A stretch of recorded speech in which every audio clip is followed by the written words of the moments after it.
ଶ୍ରୋତାବନ୍ଧୁ ଆମ ଚ୍ୟାନେଲ ସାହିତ୍ୟ ସଂସ୍କୃତି ଚିନ୍ତନ ସାରସ୍ୱତ ଜଗତର ପ୍ରକୃତ ସାଧକମାନଙ୍କ ସନ୍ଧାନରେ ଥାଏ। ଲୁକ୍କାୟିତ ଶିଥିଳ ଅବରୁଦ୍ଧ ସାହିତ୍ୟ ରୂପକୁ ଲୋକଲୋଚନକୁ ଆଣିବା ଏହାର ଉଦ୍ଦେଶ୍ୟ। ଆମେ ବହୁ ପୂର୍ବରୁ ଜଣେ ବିଶିଷ୍ଟ କବି ଓ ସାହିତ୍ୟିକଙ୍କୁ ଶୁଣିଛେ। କେନ୍ଦ୍ରାପଡ଼ା ମାଧପୁର ଗ୍ରାମରେ ଭୂମିଷ୍ଠ ଆମ ସମୟର ଜଣେ ଯୁବ ସାହିତ୍ୟିକ ଡକ୍ଟର ବିରଜା ରାଉତରାୟଙ୍କୁ। ବିରଜା ରାଉତରାୟ ଓଡ଼ିଶା ପ୍ରଶାସନିକ ସେବାରୁ ସ୍ୱେଚ୍ଛାକୃତ ଅବସର ନେଇ ସମ୍ପ୍ରତି ଭିନ୍ନକ୍ଷମମାନଙ୍କ ନିମନ୍ତେ ଉଦ୍ଦିଷ୍ଟ ସ୍ୱେଚ୍ଛାସେବୀ ପୁନର୍ବାସର ମୁଖ୍ୟ ଉପଦେଷ୍ଟା ଅଛନ୍ତି। ଉଭୟ କବିତା ଏବଂ ଗପରେ ସେ ଜଣେ ଯଶସ୍ୱୀ ସାହିତ୍ୟିକ।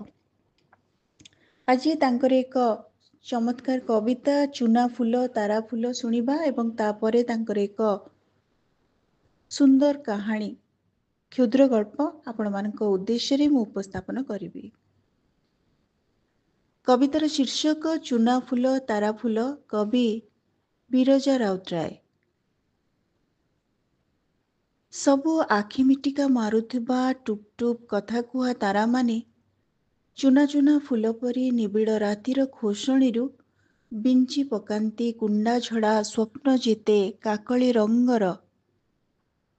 ସବୁ ଆଖି ମିଟିକା ମାରୁଥିବା ଟୁପ୍ ଟୁପ୍ କଥା କୁହା ତାରାମାନେ ଚୁନା ଚୁନା ଫୁଲ ପରି ନିବିଡ଼ ରାତିର ଖୋସଣିରୁ ବିଞ୍ଚି ପକାନ୍ତି କୁଣ୍ଡା ଝଡ଼ା ସ୍ୱପ୍ନ ଯେତେ କାକଳି ରଙ୍ଗର।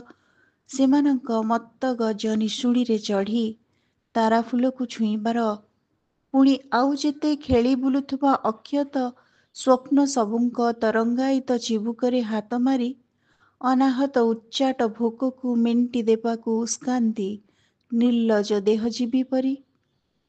ଚୁନା ଫୁଲରୁ ତାରା ଫୁଲ, ପୁଣି ତାରା ଫୁଲରୁ ଚୁନା ଫୁଲର ଦୂରତା।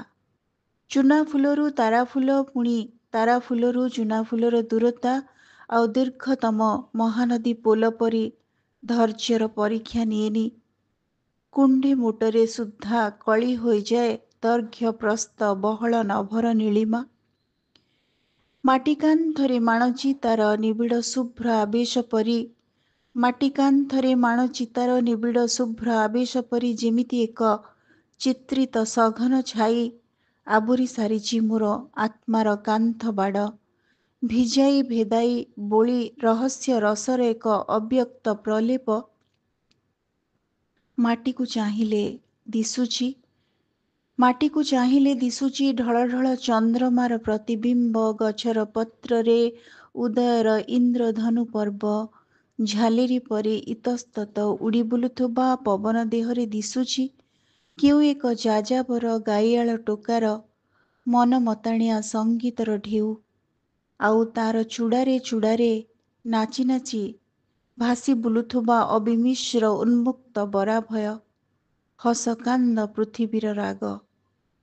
ମନ ଫୁଲ ଦେହ ଫୁଲ, ପୁଣି କିଏ ଅବା ବିଦେହର ମଖମଲି ଫୁଲ। ମନ ଫୁଲ ଦେହ ଫୁଲ, ପୁଣି କିଏ ଅବା ବିଦେହର ମଖମଲି ଫୁଲ। ସବୁ ତ ଚୁନା ଚୁନା ରେଣୁ ରେଣୁ ଅଣୁ ଅଣୁ ଅମୃତର ଝୁଲ। ମନ ଫୁଲ ଦେହ ଫୁଲ, ପୁଣି କିଏ ଅବା ବିଦେହର ମଖମଲି ଫୁଲ। ସବୁ ତ ଚୁନା ଚୁନା ରେଣୁ ରେଣୁ ଅଣୁ ଅଣୁ ଅମୃତର ଝୁଲ।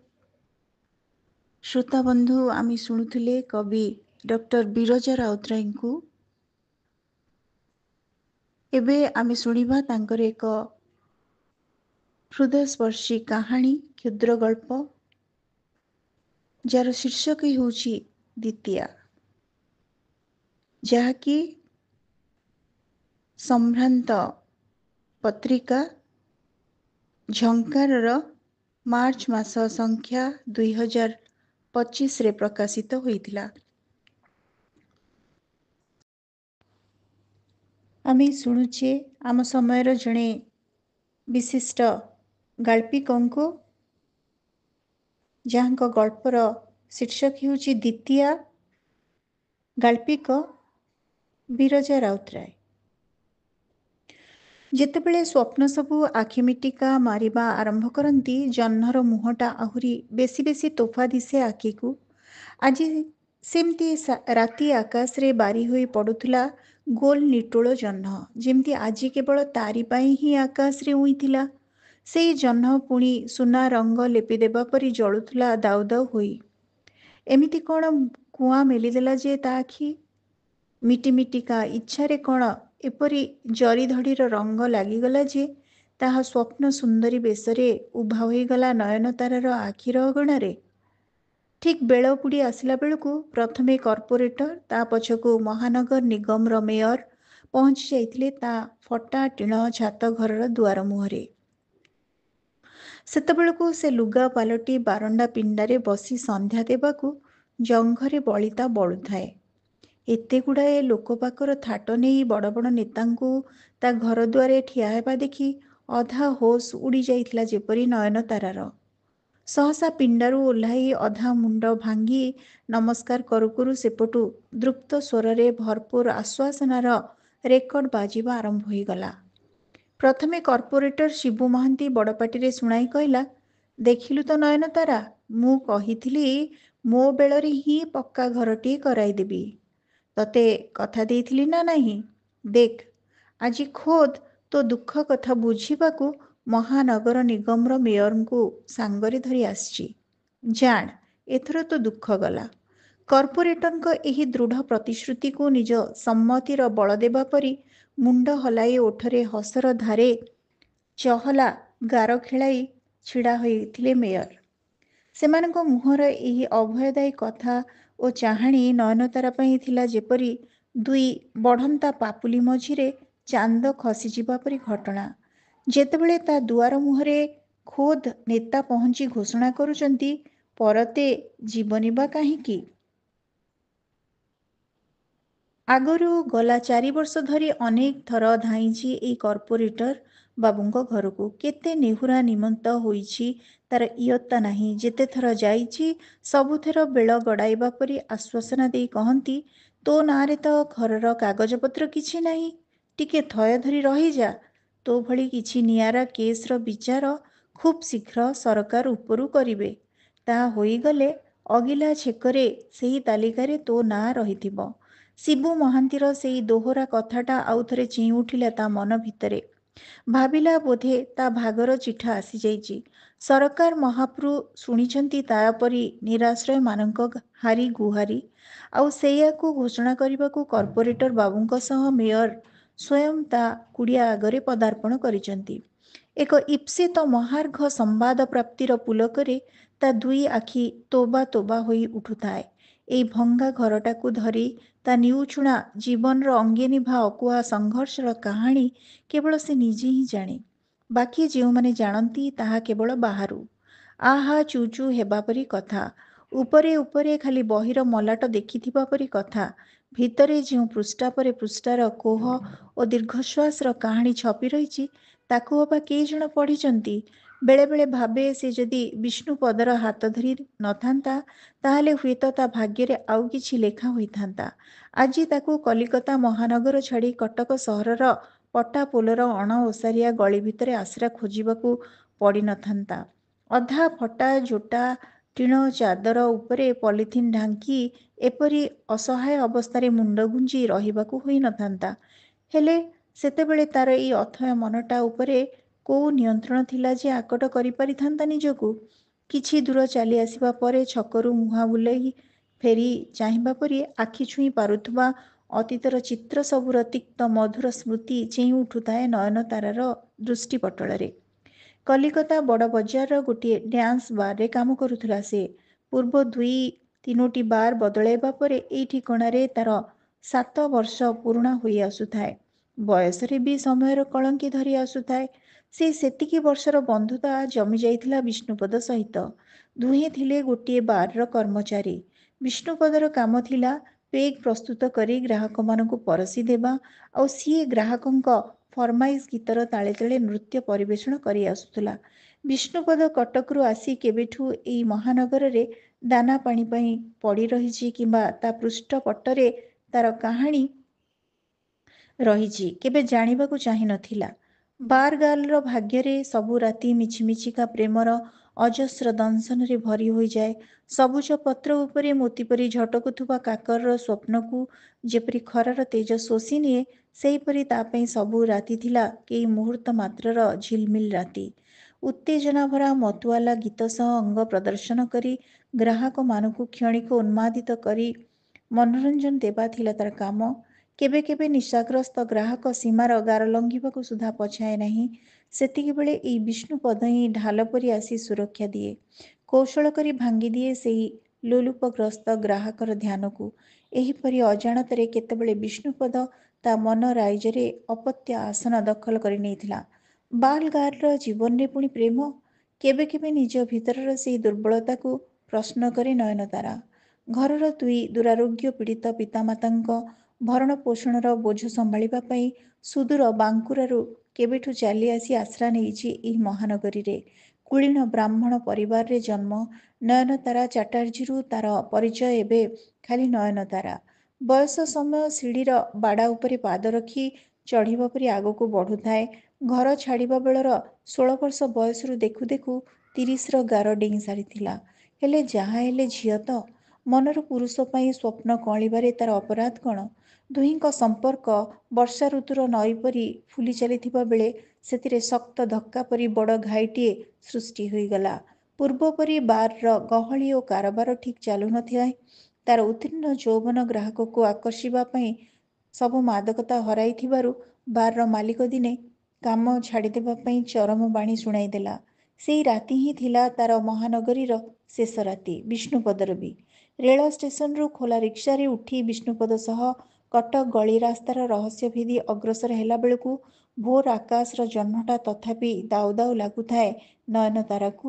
ସୁନା ରଙ୍ଗର ଜହ୍ନକୁ ତା ନୂଆ ଜୀବନର ଅଧ୍ୟାୟର ଶୁଭ ସଂକେତ ବୋଲି ମନେ ମନେ ଗଣି ନେଇଥିଲା ସେ। ବିଷ୍ଣୁପଦଠୁ ଶୁଣିଥିଲା ଯେମିତି କୋଲକାତାରେ ଦୁର୍ଗାମାତାଙ୍କର ସାର୍ବଜନୀନ ପୂଜା ହୁଏ, ତା କଟକ ସହରରେ ବି ସେମିତି ମା ପୂଜା ପାଆନ୍ତି। ସେଇ ଭୋର ଆକାଶର ଜହ୍ନ ମାଙ୍କ ମଥାର ଗୋଲ ଟୋପାଏ ସିନ୍ଦୂର ଭାବି ସେଇଠି ଶାଢ଼ୀ କାନିକୁ କାନ୍ଧରେ ଘୁରାଇ ଆଣି ହାତରେ ମୁଣ୍ଡିଆଟିଏ ପକେଇଲା। କଟକ ସହର ମଇଳା ଚାଦରର ରଙ୍ଗ ପରି ଧୀରେ ଧୀରେ ରାତିର ତନ୍ଦ୍ରା ଭେଦି ଆଖି ଖୋଲୁଥାଏ। ହଠାତ୍ ଥିଲା ଥିଲା ଏକ ଅପ୍ରଶସ୍ତ ଗଳିରେ ରିକ୍ସାକୁ ପୂରେଇବାକୁ କହି ଶେଷ ମୁଣ୍ଡ ଆଡ଼କୁ ଗୋଟିଏ ନୁଆଣିଆ ଟିଣ ଚାଦର ଘର ପାଖରେ ଅଟକି ଗଲା। ରିକ୍ସାରୁ ଓହ୍ଲେଇ ପକେଟରୁ ଚାବିଟିଏ କାଢ଼ି ସେଇ ଅପ୍ରଶସ୍ତ ପିଣ୍ଡାକୁ ଲାଗି ଝୁଲୁଥିବା ଟିଣ କବାଟର ତାଲାକୁ ଖୋଲିଲା। ବହୁତ ଦିନରୁ ଫିଟି ନଥିବା କବାଟଟା ଗୋଟେ ଉତ୍କଟ ଚିତ୍କାର କଲା ପରି ଲମ୍ବା କେଁର ସ୍ୱର ଲହରାଇ ଖୋଲି ଆସିଲା ବାହାର ପଟକୁ। ଆଲୁଅ ଅନ୍ଧାର ମିଶା ଏକ କୋଠରୀ ଆଡ଼କୁ ଆଙ୍ଗୁଠି ବଢ଼ାଇ କହିଲା, ଆଜିଠାରୁ ଏଇ ଘର ତୋର ନୂଆ ଠିକଣା। ତୁ ଏଇଠି ରହିବୁ। ମୁଁ ନିୟମିତ ଆସି ଭଲମନ୍ଦ ବୁଝି ଯାଉଥିବି। ଟିଣ କବାଟଟିର ଚିତ୍କାର ଭରା ଖୋଲିବା ଶବ୍ଦରେ ଘରକୁ ଲାଗି ରହିଥିବା ପାଖ ଘରର କବାଟଟି କେତେବେଳରୁ ଖୋଲି ଯାଇଥିଲା ଆପଣାଛାଏଁ। ଜଣେ ବୟସ୍କା ବୃଦ୍ଧ ମହିଳା କୌତୂହଳ ମିଶ୍ରିତ ଆଖିରେ ଚାହିଁ ରହିଥିଲେ ଦୁହିଁଙ୍କ ଆଡ଼କୁ। ବିଷ୍ଣୁପଦର ନଜର ତାଙ୍କ ଉପରେ ପଡ଼ିଯିବାରୁ କହି ଉଠିଲା, ମାଉସୀ, ମନେ ମନେ ତତେ ତ ଖୋଜୁଥିଲି। ଏଇ ନେ, ଯିବା ଆଗରୁ ତତେ ଡାକିଥାନ୍ତି। ଆଜିଠାରୁ ଏଇ ଝିଅ ଏ ଘରେ ରହିବ। ତାର ସୁବିଧା ଅସୁବିଧା ଟିକେ ଦେଖୁଥିବୁ। ଏହାପରେ ରିକ୍ସାବାଲାକୁ ରିକ୍ସା ଘୁରାଇବାକୁ କହି ପୁଣି ଥରେ ଯାଇ ବସି ପଡ଼ିଲା ସିଟ୍ରେ। ତଟସ୍ଥ ପ୍ରାୟ ପାଲଟି ଯାଇଥିବା ନୟନତାରାର ସ୍ୱପ୍ନିଳ ଆଖିରେ ଧୂସର ପରଦାର ଗୋଟେ ଆସ୍ତରଣ ଘୁଟି ଆସିଲା ଯେପରି। ସେଇ ଆସ୍ତରଣର ରଙ୍ଗ ଆହୁରି ଗାଢ଼ ଧରିଲା ଯେତେବେଳେ ମାଉସୀ ମୁହଁରୁ ଶୁଣିବାକୁ ପାଇଲା ବିଷ୍ଣୁପଦର ମୁଖା ପଛର ଅସଲ ଚେହେରା ସମ୍ପର୍କରେ। ଚାଉଳିଆଗଞ୍ଜରେ ତା ନିଜ ଘର, ସ୍ତ୍ରୀ ଅଛି, ଗୋଟେ ଛୋଟ ଝିଅ ଅଛି, ତଥାପି ତାର ପରକୀୟା ଦୋଷ ରହିଛି। ହଠାତ୍ ଥିବ ଝଡ଼ ପରି 3-4 ମାସରେ କୋଲକାତାରୁ ଫେରିବା ବେଳକୁ କାହାକୁ ନା କାହାକୁ ସାଙ୍ଗରେ ଧରି ଚାଲି ଆସିଥିବ। ଏଇଠି କିଛିଦିନ ଆଣି ରଖେ, ଗଲାବେଳେ ପୁଣି ସାଙ୍ଗରେ ଧରି ଫେରିଯାଏ। ଏଇ ଘରଟାକୁ 3 ବର୍ଷ ତଳୁ ଗୋଟିଏ ତେଲେଙ୍ଗା ବୁଲା ବେପାରୀଠାରୁ କିଣିଥିଲା। ତା ପରଠୁ ଘରଟା ଏହିପରି ମଝିରେ ମଝିରେ କିଛିଦିନ ଚଳଚଞ୍ଚଳ ରହେ। ବାକି ଦିନ ଏହାର ଜଞ୍ଜିର ଲଗା ଟିଣ କବାଟରେ ଅନିର୍ଦ୍ଦିଷ୍ଟ କାଳ ପାଇଁ ଝୁଲି ରହିଥାଏ ତାଲା।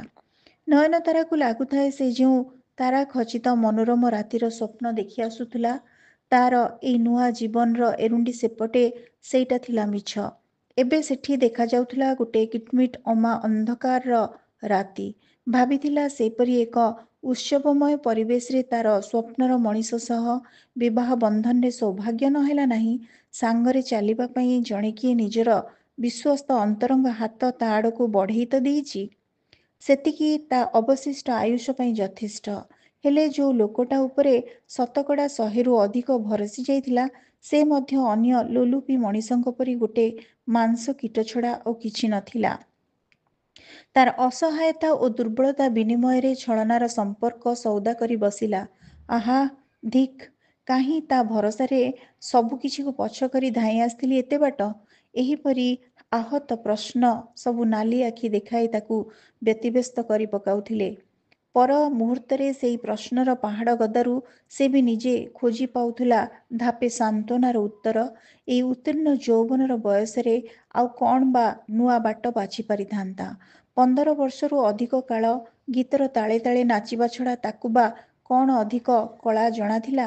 ନା ପାଠରେ, ନା ଶାଠରେ, ନା ଅଭୟ ଆସ୍ଥା ଦେବା ପରି ପଛରେ ପରିବାରଟିଏ ତାର ଥିଲା। ବେଳେବେଳେ ସିଏ ମହାନଗରୀର ନିର୍ଜନ ରାତିର ଉଜାଗରୀ ତାରାମାନଙ୍କୁ ଦେଖି ମନେ ମନେ ପ୍ରଶ୍ନ ପଚାରି ବସେ, ମୁଁ ତ ବିଚାରି ବାର୍ ଡ୍ୟାନ୍ସର। ଶେଷ ଆଲୁଅ ବନ୍ଦ ହେବା ଯାଏ, ପିଆଲାରୁ ଠନ୍ ଠନ୍ ଶବ୍ଦ ନୀରବ ହେବା ଯାଏ ମୋତେ ପାଦରେ ଗୋଟେଇ ରଖିବାକୁ ପଡ଼େ ବଳ। ନିଶାଚରମାନଙ୍କ ମନ ପ୍ରଶମିତ କରିବାକୁ ଯାଇ ନାଚିବାକୁ ପଡ଼େ। ହେଲେ ଏ ନିରୀହ ତାରାମାନେ କାହିଁକି, କାହା ପାଇଁ, କାହା ବାଧ୍ୟବାଧକତାରେ ନିଜକୁ ଏମିତି ଅତନ୍ଦ୍ର କରି ଚାଲିଛନ୍ତି? ମନ ଭିତରେ ସେତେବେଳେ ଆହୁରି ଗମ୍ଭୀର ହେବା ପରି ନାନାଦି ଭାବନା ସବୁ ଦାନା ବାନ୍ଧି ଆସେ। ମୁହଁରୁ ସ୍ୱତ ବାହାରି ପଡ଼େ, ବାରେ ମହାନଗରୀ, ବା ତୋ ଦ୍ୱିଖଣ୍ଡିତ ଚେହେରା! ଯୋଉ ମାଟିରେ ତୁ ମୂର୍ତ୍ତି ଗଢ଼ି ଦେବୀ ଆରାଧନା କରୁ, ସେଠି ରାତି ନିସ୍ତବ୍ଧ ହେଲେ ସେଇ ନାରୀର ଖୋଲା ଦେହକୁ ଛାଡ଼ି ଦେବୀ ଅନ୍ତର୍ଦ୍ଧାନ ହୋଇଯାଆନ୍ତି। ଯାହାକୁ ଏଇ ଭିଡ଼ ଭିତରେ ଅଲଗା ଭାବିଥିଲା, ଅନ୍ୟମାନଙ୍କ ପରି ତା ଆଖିରେ ଖାଲି ମାଂସାଶୀ ପ୍ରାଣୀର ଗନ୍ଧ ବାରିପାରି ନଥିଲା। ଆଜି ଯେମିତି ତିକ୍ତ ବିରୋଧାଭାସର ଶିକାର ହୋଇଯାଇଥିଲା ସେ ନିଜେ। ହେଲେ ସମୟର ଏପରି ଏକ ଦୋଛକିରେ ଛିଡ଼ା ହୋଇଯାଇଥିଲା ଯେ ଚାହିଁ ବି ନା ପାଦ ପଛକୁ ଫେରାଇ ପାରୁଥିଲା, ନା ଆଗକୁ। ଯୋଉ ପାଦ ସହ ପାଦ ମିଳାଇ ଚାଲିବାକୁ ଦୁଃସାହସ କରି ବାହାରି ଆସି ପହଞ୍ଚି ଯାଇଥିଲା ଏଇ ଛକରେ, ଏବେ ଲାଗୁଥିଲା ତାର ଦୁଇ ପାଦ ସେହିପରି ଅଟକି ଯାଇଛି ପାଷାଣୀ ପାଲଟି ସେଇ ଛକରେ। ପଟ୍ଟା ପୋଲ ଗଳି ମୁହଁରେ ସହଳ ଓହ୍ଲାଇ ସାରିଥାଏ କଟକୀ ସନ୍ଧ୍ୟା। ଦୂର ଠାକୁରାଣୀ ମନ୍ଦିରରୁ ଘଣ୍ଟ ଆଳତୀର ମାଦଳ ଶବ୍ଦର ନାଦ ଶୂନ୍ୟ ଢେଉର ତରଙ୍ଗ ସହ ପହଁରି ଆସୁଥାଏ ଏଯାଏଁ। ନୟନତାରା ତରବର ହୋଇ ସନ୍ଧ୍ୟା ବଳିତାକୁ ଘିଅ ଦୀପରେ ଗିଞ୍ଜି ନିଆଁ ଧରାଇ ଗୋଟେ ହାତରେ ଘଣ୍ଟି ଧରି ଘୁରାଇ ଆଣିଲା ପୂର୍ବ ମୁହାଁ କାନ୍ଥରେ ଝୁଲୁଥିବା ଖୁନ୍ଦାଖୁନ୍ଦି ଛୋଟ ବଡ଼ ଫଟୋ ଆଡ଼େ। ଜଣା ପଡ଼ୁଥାଏ ଖୁବ୍ ପ୍ରସନ୍ନ। ହେବନି ବା କାହିଁକି? ପୁରୁଣା ଅଛିଣ୍ଡା ମନସ୍କାମନା ପୂର୍ଣ୍ଣ ହେବାକୁ ଯାଉଛି ଯେତେବେଳେ। ଖୁସି ମନରେ ଦୀପର ଶିଖାକୁ ଟେକି ଚାହିଁ ବସିଲା ତା ଟିଣ ଛାତ ଆଡ଼େ। ଚେଷ୍ଟା କଲା ସେହି ଟିଣର ଫୁଟା ଦେଇ ବାହାର ଆକାଶର ଜହ୍ନର ଅକ୍ଷୁର୍ଣ୍ଣ ଗୋଲ ରୂପଟାକୁ ଦେଖିବାକୁ। ଏହିପରି ଗୋଟିଏ କଣା ଛାଡ଼ି ଆଉ ଗୋଟିଏ ବାଟ ଦେଇ ଦେଖିବାକୁ ଚାହିଁଲା ପୂର୍ଣ୍ଣମୀ ଜହ୍ନକୁ। ତାକୁ ଲାଗୁଥାଏ ସେଇ ବାଟେ ହିଁ ଆସି ଉଜ୍ଜ୍ୱଳ କରିବ ତା ଅନ୍ଧାରୀ ଆକାଶର ଭାଗ୍ୟକୁ। ହେଲେ ହାୟ, ଯେତେ ଚେଷ୍ଟା କଲେ ବି, ଯେତେଥର ସେହି ବାଟ ଦେଇ ଦେଖିଲେ ବି ପୁରା ଜହ୍ନଟା ଦ୍ୱିତୀୟା ପରି ଲାଗୁଥାଏ ଆଖିକୁ। ତା ଦୁଇ ଆଖି ଆଉ ଟିଣ ଛାତର ଭିତରେ କେତେବେଳେ ଭରା ଯୋଛନାରୁ କିଛି ପଶି ଆସି ଆଶା ଓ ଆଶଙ୍କାର ପତଳା ଆସ୍ତରଣ ପାଲଟି ଝୁଲି ପଡ଼ିଥିଲା ମଝିରେ। ଶ୍ରୋତାବନ୍ଧୁ, ଆମେ ଶୁଣୁଥିଲେ ଆମ ସମୟର ଜଣେ ବିଶିଷ୍ଟ ଗାଳ୍ପିକଙ୍କୁ, ଡକ୍ଟର ବିରଜା ରାଉତରାୟଙ୍କୁ, ଯାହାଙ୍କ ଗଳ୍ପର ଶୀର୍ଷକ ଥିଲା ଦ୍ୱିତୀୟା। ତାଙ୍କ କାହାଣୀଟି କେମିତି ଲାଗିଲା, ଆପଣମାନଙ୍କର ମତାମତ ଅପେକ୍ଷାରେ ରହୁଛି। ଧନ୍ୟବାଦ।